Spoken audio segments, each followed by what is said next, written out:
This brutal attack on women at a restaurant in northern China last month triggered nationwide rage and despair. And this is how the government is reacting to the incident in Tangshan City, amassing an army of police to crack down on crime, sending brigades of armed police to patrol the streets at night, going into bars, restaurants, outdoor food markets, interrupting groups eating outside with loudspeakers, telling men, no fighting, no beating, especially of women. SWAT teams hovering over women without male companions. Women on Chinese social media mocked the excessive show of force. One wrote, "This is just for show. It doesn't solve any real problems." Another said, "We don't need men's protection. What we need is a safer and fairer society." The graphic surveillance video from last month shows a man making an unwanted advance towards a woman. After she pushes him away, the assault escalates into shocking brutality, with multiple men kicking and beating the women with bottles and chairs. This is believed to be an image of one of the two women who was hospitalized after the attack. Authorities claim the two women are still in the hospital, recovering from, quote, minor injuries, denying rumors that some of the women died. Police arrested all 9 people involved in the attack. Several of them had criminal histories.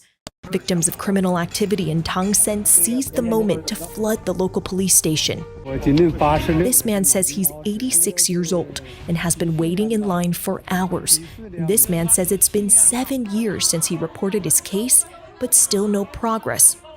They hope the national attention will pressure police to solve their long-ignored cases.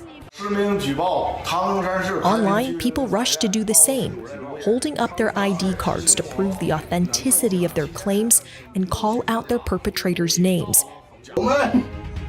This man says, "Friends on the internet, please uphold justice for me." Another woman shared footage of her boyfriend violently attacking her when she was 7 months pregnant, pinning her down in an attempt, she says, to kill her baby. Another says gang members broke into his bakery a year ago. He shows surveillance footage of them destroying his shop. He says the criminals have been harassing him and his family ever since. This woman, a bar singer, says in May, gang members beat her and her colleagues and locked them in a cage for 16 hours. Police say they are investigating all 3 of those cases.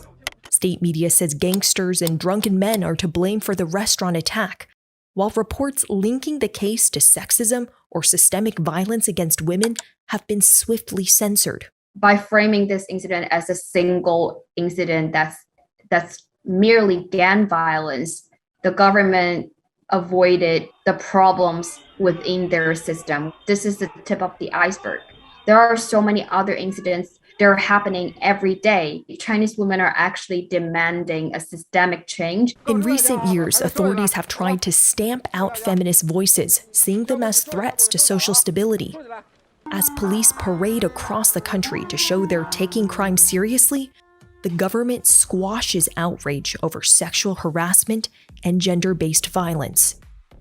And Wolf, Chinese authorities are blatantly using COVID controls to block journalists from covering the story, even though Tangshan hasn't reported any COVID cases in weeks.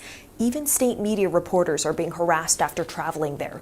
But what's disturbing to so many women here is that the role of sexism and gender in this attack is being erased.